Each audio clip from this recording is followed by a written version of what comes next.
Hello. Last લેક્ચરની અંદર આપણે સજીવ અને નિર્જીવની આપણે ચર્ચા કરી હતી. હવે આપણે આગળ જઈ રહ્યા છીએ મિત્રો. તો સજીવ શું છે, બરાબર, એની હવે આપણે ચર્ચા કરવા જઈ રહ્યા છીએ. તો સામાન્ય રીતે સજીવને વ્યાખ્યાયિત કરવા માટે સજીવના લક્ષણો છે, બરાબર, એ લક્ષણોને આપણે ધ્યાનમાં લેવા પડે. વિવિધ પ્રકારના લક્ષણો સજીવના આપણે જોઈએ તો એમાંનું અગત્યનું એક લક્ષણ છે ચયાપચયની ક્રિયા. ઓકે, તો આ ચયાપચયની ક્રિયા શું છે એનો આપણે આઈડિયા લઈએ.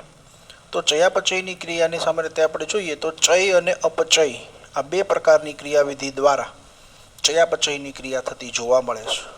જેમાં ચયની ક્રિયાની આપણે વાત કરીએ, બરાબર, તો ચયની ક્રિયા જે છે, બરાબર, એટલે ચયની ક્રિયા એટલે સંશ્લેષણ થવું, એટલે કે આપણા શરીરની અંદર વિવિધ પ્રકારના આવશ્યક દ્રવ્યો છે એ બનવાની ક્રિયા, જેને આપણે ચયની ક્રિયા તરીકે ઓળખીએ છીએ. બરાબર. અપચયની ક્રિયાની આપણે વાત કરીએ તો અપચયની ક્રિયા છે કે જેમાં વિવિધ પ્રકારના દ્રવ્યો છે, બરાબર, એ તૂટવાની ક્રિયા થાય છે. ઓકે, એટલે ચયની ક્રિયામાં દ્રવ્યો બને અને અપચયની ક્રિયામાં દ્રવ્યો તૂટે.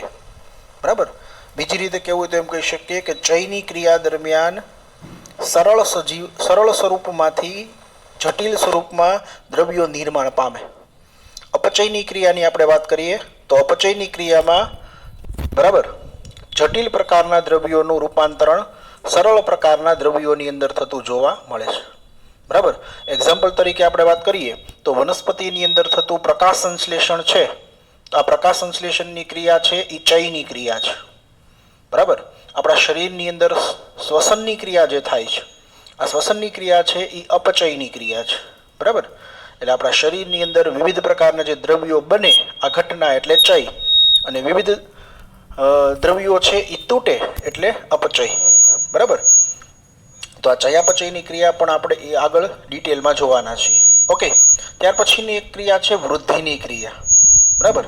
એકમ સમયની અંદર સજીવ શરીરની અંદર કોષની સંખ્યા જે છે એની અંદર જનરલી વધારો થતો જોવા મળે છે. કોષના કદની અંદર વધારો થતો જોવા મળે છે, જેને આપણે વૃદ્ધિ તરીકે ઓળખીએ છીએ.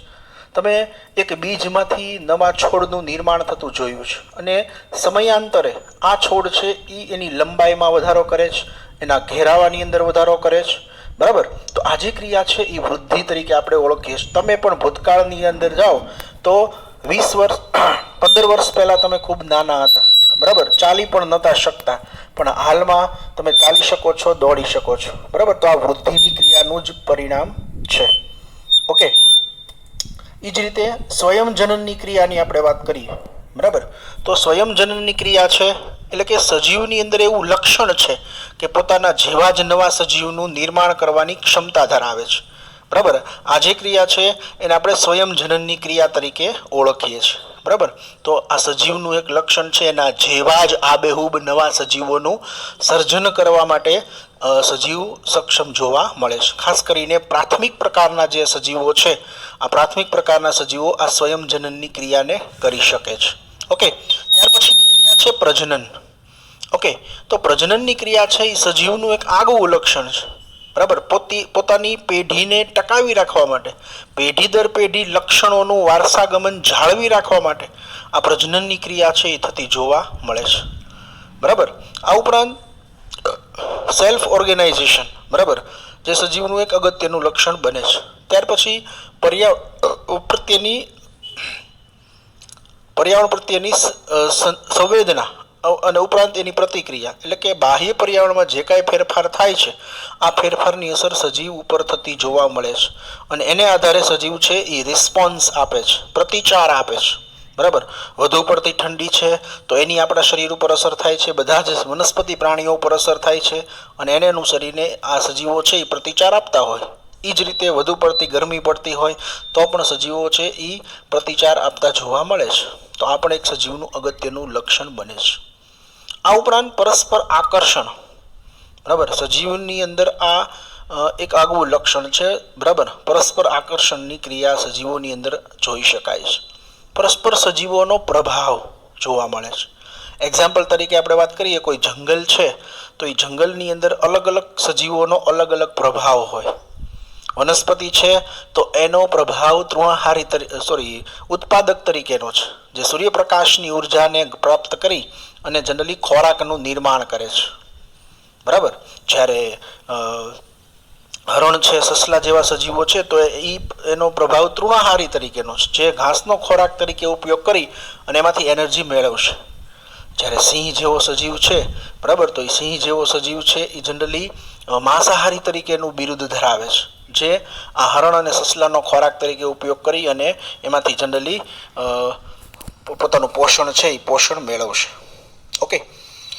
પણ પ્રભાવ બાયોલોજીની દ્રષ્ટિએ આપણે જોઈએ તો પ્રભાવી સજીવો એવો શબ્દ આપણે આગળ ભણવાના છીએ.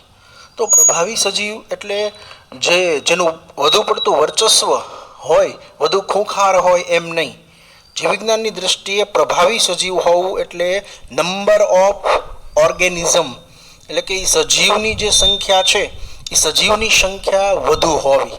બરાબર.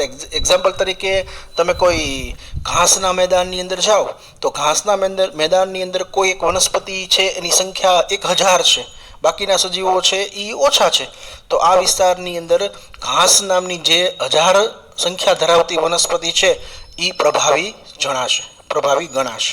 ઓકે. તો આ થયા સજીવના બેઝિક લક્ષણો. બરાબર. તો હવે એની અંદર આપણે પહેલા વાત કરવાની છે વૃદ્ધિની ક્રિયા. બરાબર. પહેલો જે પોઈન્ટ છે વૃદ્ધિ. આ વૃદ્ધિની ક્રિયાને હવે આપણે સમજવા જઈ રહ્યા છીએ. ઓકે. તો સામાન્ય રીતે સજીવની અંદર કદ અને સંખ્યાની અંદર વધારો જનરલી આપણે ધ્યાનમાં લઈએ છીએ. બરાબર. આ બે એકબીજાના પૂરક લક્ષણો છે. સજીવના કદની અંદર પણ વધારો થાય અને એના કોષોની અંદર પણ જનરલી વધારો થવાની ક્રિયા છે એને આપણે વૃદ્ધિ તરીકે ઓળખતા હોઈએ છીએ. બરાબર. હવે એમાં બે પ્રકારના સજીવો છે. બરાબર. બહુકોષી સજીવો છે અને એકકોષી સજીવો છે. એકકોષી સજીવ તમે ભૂતકાળમાં ભણ્યા છો. અમીબા જેવું પ્રાણી છે તો એકકોષી સજીવ છે. મનુષ્ય છે તો એ બહુકોષી સજીવ છે. બરાબર. તો એકકોષી અને બહુકોષી સજીવ બંનેમાં આ વૃદ્ધિની ક્રિયા છે એ થતી જોવા મળે છે. અને વૃદ્ધિની ક્રિયા થવા પાછળ જવાબદાર કારણ જે છે એ છે કોષ વિભાજન. કોષ વિભાજનનો પણ તમે અભ્યાસ કર્યો છો.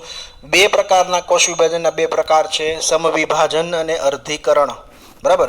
અને સમવિભાજન અને અર્ધીકરણથી તમે વાકેફ છો. ભૂતકાળની અંદર તમે એનો અભ્યાસ કર્યો છે. બરાબર. આ સમવિભાજન અને અર્ધીકરણનો. ઓકે.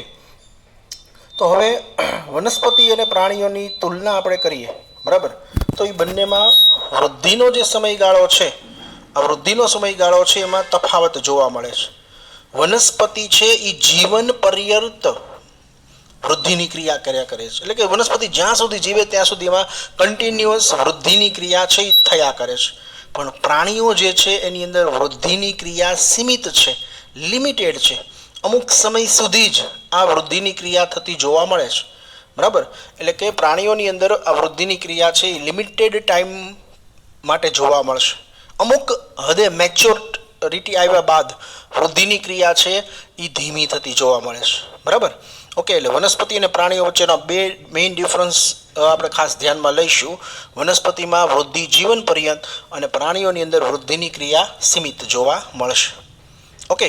આ ઉપરાંત નાશ પામેલી કેટલીક પેશીઓ જે છે, બરાબર, એની જનરલી કોષ વિભાજન દ્વારા ઘણીવાર નવી પણ ડેવલપ થતી જોવા મળે છે. ખાસ કરીને ત્વચાનું અધિચર્મ. આ ત્વચાના અધિચર્મમાં તમે જોયું હશે, બરાબર, કે સતત ઘસારો લાગે છે. આપણા શરીરના વિવિધ ભાગો એવા છે કે જ્યાં સતત ઘસારો અનુભવાય છે. તો આવા ભાગમાંથી નકામાં ડેમેજ થયેલા કોષો નાશ પામે છે અને એનું સ્થાન છે એ નવા કોષો લે છે. બરાબર. એટલે આપણા શરીરના એવા ભાગો કે જ્યાં વધુ પ્રમાણમાં ઘસારો લાગે છે, બરાબર, એ સ્થાને પણ કોષ વિભાજનની ક્રિયા છે એ થતી જોવા મળે છે. એક કોષી સજીવો પણ જનરલી કોષ વિભાજનની ક્રિયા કરે છે. અમીબા છે, પેરામિશિયમ છે, બેક્ટેરિયા જેવા સજીવો છે, એની અંદર પણ આ વૃદ્ધિની ક્રિયા કોષ વિભાજનના માધ્યમ દ્વારા થતી જોવા મળે છે. ઓકે. હવે આપણે બે કન્ડિશનને ધ્યાનમાં લઈએ છીએ. એક છે ઇન વિવો અને બીજું છે ઇન વિટ્રો. ઓકે. તો ઇન વિવો એ મોબાઈલની વાત કરવામાં નથી આવતી મિત્રો, યાદ રાખજો. બરાબર. ઇન વિવોનો મિનિંગ થાય છે ઇન નેચરલ કન્ડિશન. બરાબર. એટલે કે કુદરતી નિવાસ સ્થાનમાં કુદરતી રીતે, બરાબર, જે કાંઈ ગ્રોથ થાય છે, બરાબર, એને આપણે ઇન વિવો ગ્રોથ તરીકે ઓળખીએ છીએ. પણ ઇન વિટ્રોની આપણે વાત કરીએ તો ઇન વિટ્રો એટલે જ્યાં મનુષ્યનો હસ્તક્ષેપ હોય, બરાબર, થ્રુ માઇક્રોસ્કોપ અથવા તો ઇન લેબોરેટરી, બરાબર, with the help of human effort. Okay, તો મનુષ્ય દ્વારા જાણી જોઈને, બરાબર, આ ક્રિયા કરાવવામાં આવતી હોય તો એને કહેશું આપણે ઇન વિટ્રો. બરાબર, એ લેબોરેટરીની અંદર હોય, લેબોરેટરીમાં બેક્ટેરિયાનો ગ્રોથ કરવાયો હોય, લેબોરેટરીની અંદર પેટ્રી પ્લેટમાં બેક્ટેરિયાનો ગ્રોથ કરવા મૂકેલો હોય તો એ ઇન વિટ્રો કન્ડિશન થાય. બરાબર, પણ કુદરતી રીતે જો બેક્ટેરિયા ગ્રો થતા હોય કોઈ માધ્યમની અંદર તો એ ઇન વિવો ગ્રોથ આપણે એને ગણીશું. ઓકે, તો હવે ઉચ્ચ કક્ષાની વનસ્પતિ અને પ્રાણીઓની આપણે વાત કરીએ તો ઉચ્ચ કક્ષાની વનસ્પતિ અને પ્રાણીઓમાં પણ વૃદ્ધિ અને પ્રજનનની ક્રિયા છે એ થતી જોવા મળે છે. બરાબર, અને વૃદ્ધિની અને પ્રજનનની ક્રિયા છે એ પરસ્પર નિવારક ઘટનાઓ છે. બરાબર, વૃદ્ધિ અને પ્રજનનમાં પણ જનરલી કોષ વિભાજનની જરૂર પડે જ, વૃદ્ધિની અંદર પણ કોષ વિભાજનની જરૂર છે જ. ઓકે, તો શરીરના કોષોમાં થતો આ વધારો છે જેને આપણે વૃદ્ધિ તરીકે ઓળખીએ છીએ. બરાબર, નિર્જીવને પણ આપણે તુલના કરી શકીએ. સજીવમાં જેમ વૃદ્ધિ થાય છે એમ નિર્જીવમાં પણ આપણને એવું લાગે છે કે વૃદ્ધિની ક્રિયા થાય છે. એક્ઝામ્પલ તરીકે જોઈએ તો પર્વતો છે. બરાબર, એ પર્વતોના કદની અંદર વધારો આપણે ઘણીવાર જોઈએ છીએ. શિલાઓ છે, બરાબર, રેતીના ઢગલાઓ છે, એનું પ્રમાણ ઘણીવાર આપણને વધતું દેખાતું હોય છે. પણ મિત્રો યાદ રાખજો, ખરેખર એ વૃદ્ધિની ક્રિયા છે નહીં. બરાબર, ખરેખર એ વૃદ્ધિ નથી. ઓકે, ખરેખર એને વૃદ્ધિમાં આપણે સમાવેશિત કરી શકતા નથી. બરાબર, તો સજીવ અને નિર્જીવની આપણે વાત કરીએ તો સજીવ છે એના દેહની અંદર વૃદ્ધિની ક્રિયા થાય છે. બરાબર, જ્યારે નિર્જીવ છે એની બાહ્ય સપાટી ઉપર દ્રવ્યોનો સંચય થાય છે, ભરાવો થાય છે. બરાબર, અને સજીવમાં વૃદ્ધિની ક્રિયા કોષ વિભાજનની ફલશ્રુતિ છે. નિર્જીવમાં કોષ વિભાજન જેવી ક્રિયા જોવા મળતી નથી. ઓકે, વૃદ્ધિ છે એ સજીવનો પરિપૂર્ણ અગત્યનો ગુણધર્મ છે. બરાબર, સજીવ તંત્રનું એક લક્ષણ છે. નિર્જીવની અંદર વૃદ્ધિની ક્રિયાનું લક્ષણ જોવા મળતું નથી. બરાબર, એટલે કે નિર્જીવ રચના છે એ વૃદ્ધિની ક્રિયા દર્શાવતી નથી એમ આપણે કહી શકીએ. બરાબર, આ ઉપરાંત મૃત સજીવોની અંદર પણ જનરલી વૃદ્ધિની ક્રિયા જોવા મળશે. એટલે કે કોઈ વ્યક્તિ મૃત્યુ પામશે, મૃત્યુ પામ્યા પછી આ સજીવની અંદર વૃદ્ધિની ક્રિયાનો દર બંધ થઈ જશે, વૃદ્ધિની ક્રિયા થતી જોવા મળશે નહીં. બરાબર, પણ એક બાબત છે કે મૃતદેહની અંદર અન્ય બેક્ટેરિયા છે, અન્ય મૃતોપજીવી ફૂગ છે, બરાબર, એનો ગ્રોથ છે એ ચાલુ થઈ જશે, પણ એ જે તે સજીવનો મૃતદેહ છે એ હવે વૃદ્ધિની ક્રિયા કરી શકશે નહીં. Thank you.